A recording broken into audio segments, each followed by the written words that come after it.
şartlarım, rahmetin nurları, Mesleğe verilen gönül Allah'ın hakkıları.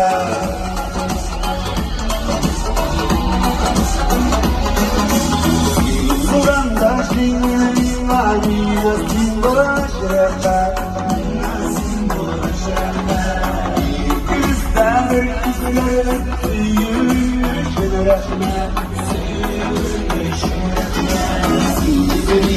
şartlarım, rahmetin nurları, Mesleğe verilen gönül Allah'ın hakkıları.